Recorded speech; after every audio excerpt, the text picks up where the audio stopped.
Halo, Zimmer Scanner DC dan selamat datang di dunia virtual. Di video kali ini aku ingin sedikit bercerita tentang pengetahuanku yang mungkin ada salahnya, ada benarnya, tapi kita ambil pembelajarannya saja. Dan pasti akhir-akhir ini mendengar mengenai berita ini, dan ini. Nah, berita ini berhubungan dengan apa yang ingin aku bahas di video kali ini. Apa itu? Ya, seperti judul, yaitu pecahnya atau runtuhnya harga market di bursa saham Amerika pada tahun 98 sampai tahun 2000 yang disebut sebagai bubble. .com bubble maksudnya. .com bubble sendiri itu merupakan sebuah istilah mengenai hancurnya harga pasar saham ya untuk bidang-bidang perusahaan teknologi. Pada tahun 96 ya, itu gencar-gencarnya komputer digunakan. Jadi baru trending itu komputer pada tahun 96 itu. Setiap orang atau setiap perusahaan itu pengen berlomba-lomba itu membeli komputer atau menciptakan komputer baru untuk inovasi. Kemudian ada juga tren dimana kalau kita punya komputer itu kita seorang yang gaul ataupun mungkin sebagai orang kaya. Mereka mulai membuka perusahaan-perusahaan baru yang ya bidangnya itu tentang teknologi serta internet ya. Nah, itu mengakibatkan harga saham semua bidang teknologi itu naik pesat. Sampai ada yang satu hari ketika masuk ke IPO ya, kalau kalian mengenal di dunia saham, ketika pertama kali membuka IPO itu sampai bisa 200 kali atau 100 kali lah kenaikannya dari harga saat IPO. Jadi fenomena awalnya itu berlangsung selama 2 tahun, di mana faktor utamanya adalah FOMO, yang dimana rasa kekhawatiran seseorang ketinggalan atau khawatir kalau dia itu ketinggalan zaman lah lebih tepatnya. Akhirnya berbondong-bondong untuk membeli sesuatu yang berhubungan dengan teknologi dan juga berbondong-bondong untuk membuka perusahaan yang berhubungan dengan teknologi tahun 96 sampai tahun 98. Nah, .com bubble ini sendiri pecah itu pada mulai tahun 99 sampai tahun 2000, di mana waktu itu pasar saham di Amerika itu sedang gencar-gencarnya penurunan harga di bidang teknologi. Ada beberapa yang tutup seperti Netscape, terus apalagi ya pokoknya kalian bisa cari di internet tentang itu. Kemudian itu benar-benar ada yang baru buka IPO langsung mereka bangkrut juga ada, karena tidak adanya pondasi yang emang benar-benar kuat dalam membangun sebuah bisnis ini. Ada beberapa yang baru IPO tapi bisa berhasil karena mereka emang dari awalnya itu udah punya pondasi yang kuat.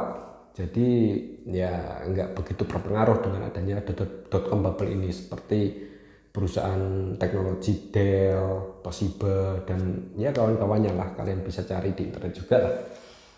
Ya sebenarnya kalau kalian cari di internet juga ya banyak nih, tapi bisa lihat di sini kanan kiriku.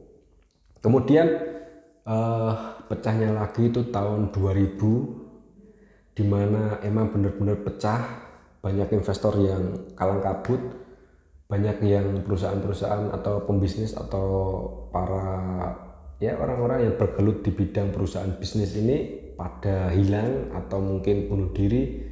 Itu banyak di tahun 2000 ini yang dinamakan sebagai .com bubble. Inilah kejadian fenomena di tahun 98 yang mungkin akan terjadi di tahun sekarang atau tahun 2022 ini.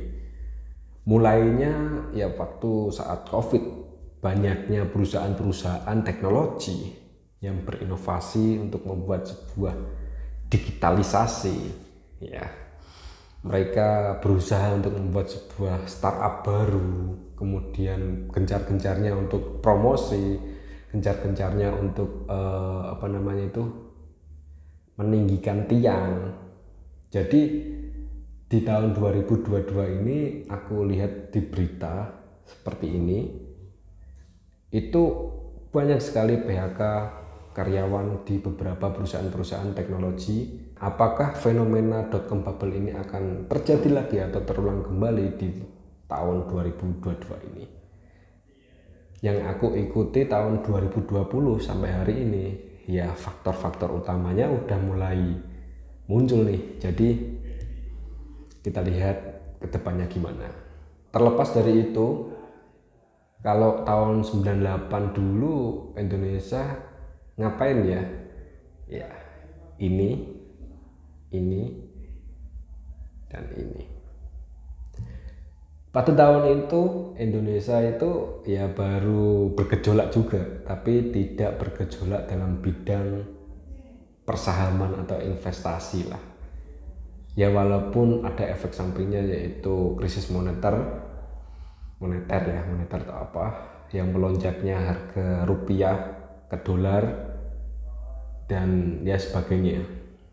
Itu terjadi pada 98 juga, dimana tahun 98 di luar negeri itu, lebih utamanya di benua Amerika, itu terjadinya .com bubble ini. Apa sih pelajaran dari dua fenomena ini, yaitu fenomena .com bubble serta ya hari ini krisis market crash lah, atau bangkrutnya startup atau tumbangnya startup hari ini. Yang pertama itu nggak boleh ya namanya FOMO kalau dalam artian mengikuti sesuatu ya yang berhubungan dengan kelayakan hidup atau kelayakan uang. Apa ya maksudnya itu? Lebih tepatnya pokoknya nggak boleh FOMO kalau kalian itu masuk ke dunia saham. Yang kedua, kalau kalian emang benar-benar ingin masuk ke dunia trading atau investasi di saham, saya sarankan untuk belajar dulu yang namanya analisa teknikal serta fundamental. Kalau kalian nggak punya dua dasar ini, kalau salah satu pun bisa dianggap kalian itu sedang melakukan judi. Jadi asal tebak atau asal ikut-ikutan orang, walaupun orang yang kalian ikuti itu udah menerapkan analisa, tapi kalian kan nggak tahu waktu yang tepat untuk masuk. Mereka sudah masuk, mereka baru FOMO-kan ke kalian ikut-ikutan, dan ya itu judi. Dan bagiku kalau kalian itu tidak mengerti mengenai dua hal tadi, yaitu analisa teknikal dan fundamental, ya dua ini, kalian itu sedang terjerat di lingkaran atau ekosistem Ponzi. Sampai di sini saja videonya ya, karena aku nggak ingin menambah-nambah beban untuk kalian, serta kalau ada manfaat ya silahkan, kalau salah aku mengucapkan ya mohon maaf juga, karena ini pure pendapat atau opini pribadi. Dan semoga kalian selalu bahagia dan salam sukses.